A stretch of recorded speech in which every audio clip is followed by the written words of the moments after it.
Black and white நேயர்களுக்கு வணக்கம். நிகழ்ச்சியில் மூத்த பத்திரிகையாளர் வலைபேச்சு சந்திரன் நம்முடன் இணைகிறார். வணக்கம் சார். வணக்கம். பொங்கலுக்கு ரிலீஸ் ஆகுறது 12 படம் ரிலீஸ் ஆகுதுன்றாங்க. இதில் இந்த மதகஜ ராஜாவும் இன்னொரு திரைப்படம் மட்டும் நீண்ட நாள் கழித்து ரிலீஸ் ஆகுது. அதுக்கு என்ன காரணம்? இன்னொன்று, இந்த மதகஜ ராஜா திரைப்படத்தை ப்ரொமோஷனில் தான் விஷாலுக்கு உடல்நிலை பாதிப்பு அப்படின்னு சொல்கிறாங்க. என்ன காரணம் சார் அவருக்கு பாதிப்பு? ஆக்சுவலாக மதகஜ ராஜா லேட்டாக வர்றதுக்கு காரணம் என்னென்னா, அந்த படத்தினுடைய தயாரிப்பாளர் சூசைட் பண்ணிக்கிட்டார். ஆக்சுவலாக பெரும் பணக்காரர் தான், அதில் ஒன்றும் சந்தேகம் இல்லை. பட்டு இதுதான் பிரச்சனையா அல்லது வேறு பிரச்சனையா என்னன்னு தெரியல. ஒரு காரில் போயிட்டு இருக்கும்போதே அப்படியே டிரைவரை கார் நிறுத்த சொல்லிட்டு அப்படி இறங்கி ஒரு ஆற்று ஓரமாக போய் பட்டுன்னு குதிச்சிட்டாரு. கீழே பெரிய ஆறு, அப்படியே போயிட்டார். ஸோ அதுக்கப்புறம் அந்த படத்தை அப்படியே போட்டாங்க. இப்போ இவ்வளவு வருஷம் கழித்து அந்த அது தொடர்பான கடன்கள்லாம் இருக்கும் இல்லையா. எப்போவே சினிமாவில் நிறையா பணம் வச்சுருந்தாலும் கடன் வாங்கி தான் படம் எடுப்பாங்க. அது ஒரு சின்ன ஒரு ஸ்ட்ராட்டஜியாக இருக்குது. இங்கே ஒரு வட்டி அது இதுன்னு போக ஏதோ ஒரு சின்ன லாபம் வந்தால் போதும், கடன் வாங்கியே எடுப்போன்னு தான் பணக்காரர்களே எடுக்கிற வழக்கம்லாம் இருக்குது. ஸோ இப்போ இவங்க வாங்கின கடன் எல்லாமே அங்கங்கே அப்படியே தங்கிருச்சு.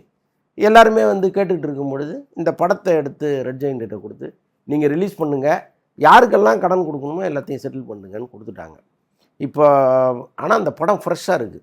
ஏன்னா சுந்தர்சி எப்போவுமே இந்த யங்ஸ்டர்ஸ்க்கான எலிமெண்ட்டை எல்லா படத்துலையும் வச்சுருப்பார். அவர் படங்கள் ரொம்ப போர் அடித்து கண்ணீர் விட்டு கதறெல்லாம் வைக்காது. அது ஒரு மாதிரி ஜாலியான படமாக இருக்கும். அது எல்லா காலத்துக்கும் பொருந்துகிற ஒரு படமாக இருக்கும். அவர் எடுத்ததுலேயே அன்பு சிவம் தான் கொஞ்சம் வித்தியாசமான படம். அது தெரியும், கமல் தான் டைரக்ட் பண்ணியிருப்பார், சுந்தர்சி பேரை போட்டிருப்பாருன்னு வச்சுக்கிங்களேன். ஸோ அதனால் எனக்கு தெரிந்த அது சுந்தர்சி ஃப்ளேவர் கிடையாது. ஸோ அவருடைய மற்ற படங்கள் எல்லாமே பெரிய அளவுக்கு ஆச்சரியத்தையும் தந்தது. அவர் தான் எடுத்தார் அந்த படத்தன்ற கேள்வி. எப்போவுமே கமலஹாசன் படத்தில் கமலஹாசன் தாங்க டைரக்டர். இன்றைக்கி வரைக்கும் லோகேஷ் கனகராஜன் சொல்லிக்கிட்டா கூட கமலஹாசனுடைய இன்புட் அதில் நிறையா இருக்கும். அவர் ரொம்ப ஃப்ரீயாக எந்த இயக்குநர்களையும் அனுமதித்தது கிடையாது. அதுக்கு காரணம் ஒரு அரையும் குறையுமா தெரிஞ்சுட்டு அதில் தலையிடுறது கிடையாது. அவருக்கு முழுமையாக எல்லாம் தெரியும், அதனால் இன்புட் போடுறாரு. அதை நம்ம தவறுன்னு சொல்ல முடியாது. பட்டு சுந்தர்சியோடைய ஸ்டைலை சொல்கிறேன். அப்போ 11 வருஷம் கழிச்சு ஒரு படம் திரைக்கு வந்தாலும் அது நீங்கள் ரசிக்கிற மாதிரி இருக்குங்கிறதுல மாற்று கருத்தே இல்லை. அதனால் சரி இந்த படத்தை நம்ம பண்ணுவோம்னு ரெட் ஜெயண்ட்டும் இறங்கி பண்ணுறாங்க. நல்ல பெரிய அளவில் தியேட்டர் போடுறாங்க. ஸோ இந்த சூழலில் தான் அந்த படம் தொடர்பானவர்கள் அங்கே வரணும். இது விஷால் படங்கிறதுனால வரலட்சுமி வர முடியாது. அஞ்சலி பெரும்பாலும் இங்கே தமிழ் சினிமா ப்ரொமோஷன்ஸை தவிர்த்துடுறாங்க. இப்போ கேம் சேஞ்சர்லலாம் அவங்க நடிச்சிருக்காங்க. பட் இங்கே தமிழ் படங்கள்ங்கும் பொழுது வரமாட்டாங்க. அதே இது தெலுங்கு படம், பல ப்ரொமோஷனுக்கு போயிட்டுருக்காங்க அவங்க. அப்போ அவங்களும் இங்கே வர்றதுக்கு வாய்ப்பு இல்லை, வரலை. வெறும் சுந்தர்சி உட்காந்து பேசுனா அது எந்த அளவுக்கு எடுப்பணும், மீடியாக்கள் எப்படி ஒரு கவரேஜ் கொடுப்பாங்கன்னு தெரியாது. அப்போ விஷால் வந்தே ஆகணும்னு இதை வற்புறுத்தி வர வச்சுட்டாங்க போல இருக்கு. வந்துட்டார். உள்ளபடியே ரொம்ப விவரமான ஆளாக இருந்தால் விஷால் ரொம்ப விவரமான ஆள் தான். இல்லைன்னா ஒரு நடிகர் சங்கத்தையும் ஒரு தயாரிப்பாளர் சங்கத்தையும் கைப்பற்றுவதுங்கிறது சாதாரண விஷயமே கிடையாது. ஏன்னா அங்கே இருந்தவங்க எல்லாமே பெரிய பெரிய ஜாம்பவான்கள். அவங்கள அப்படி நகர்த்திட்டு வர்றதுங்கிறதெல்லாம் சாதாரண விஷயமே கிடையாது. ஆனால் இன்றைக்கி அவருடைய மைண்ட் பவர் என்னவாக இருக்குங்கிறத நம்ம யோசிக்க வேண்டியதாக இருக்குது. இல்லைன்னா அங்கே வந்திருக்க மாட்டார். அவருக்கே தெரியும் நம்ம இந்த நிலைமையில் இருக்கோம், எல்லா மீடியாவும் நம்மளை கவர் பண்ணோம், நம்முடைய எதிர்காலமே பிரச்சனையாக மாறிடும் அப்படின்னு அவருக்கு தெரிஞ்சிருக்கணும். என்னமோ வந்துட்டார். வந்த இடத்துலையாவது இவங்க டக்குன்னு சுதாரித்து அப்படியே ஒரு காரில் ஏற்றிருக்கலாம். இல்லைங்க ஒரு ஹாய் சொல்லிவிட்டு நீங்கள் கிளம்புங்க, சார் முக்கியமாக ஆஸ்திரேலியா போகிறாருன்னு என்னத்தையாவது நாங்கள் ஒன்று ஸ்டேஜில் சொல்லிக்கிறோன்னாவது சொல்லி அவரை அனுப்பிச்சிருக்கணும். பட் இவங்க அதையும் பண்ணலை. அங்கே அவர் கையில் ஒரு மைக்கை கொடுத்து, இன்னொன்று பொதுவாகவே நீங்கள் யார் கையில் மைக்கை கொடுத்தாலும் அதை வச்சுட்டு பேசுகிற வழக்கம்ங்கிறது அது அவ்வளோ கம்ஃபர்டபுளாக இருக்காது. ஒரு போடியமில் ஒரு மைக்கை நீங்கள் செட் பண்ணிட்டு அங்கே போய் நின்று பேசும்போது 5 நிமிஷம் பேசுகிறவர் அரை மணி நேரம் பேசுவார். அது ஒரு பேசிக்கலான ஒரு விஷயம் அது.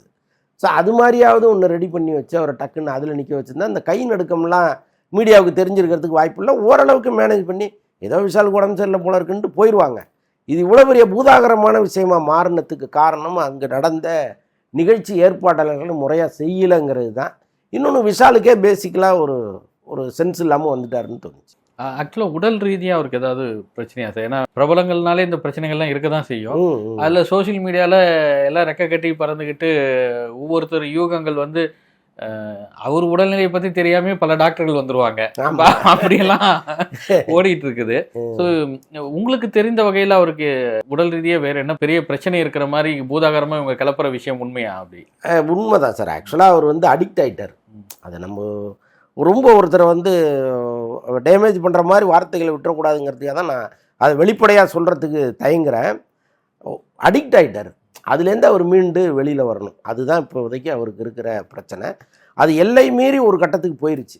இன்றைக்கி அவர் அதுலேருந்து நீங்கள் மீட்டு கொண்டு வர்றதுங்கிறது மிக சிரமமான விஷயமா இருக்குது. அதுதான் நடந்துகிட்ருக்கு, ட்ரீட்மெண்ட் நடந்துகிட்ருக்கு. பட் அது போய் ஒரு வேலையை பார்க்க முடியல. இப்போ ஏன் வந்து அப்படி ஒரு விஷயத்தில் அவர் இறங்கினாருங்கிறதுக்கு ஒரு கதை இருக்குல்ல, அதுதான் பாலா வர்றாருங்க. ஆக்சுவலாக வந்து அவனிவன் படத்தில் கண்ணை மாறு கண்ணாக வரணுங்கிறதுக்காக இவங்க செயற்கையாக ஒரு ஏற்பாடு ஒன்று பண்ணுறாங்க. ஒரு கண்ணை ஒரு பக்கம் பர்மனெண்ட்டாக ஃபிக்ஸ் பண்ணுறாங்க டாக்டரை வச்சு.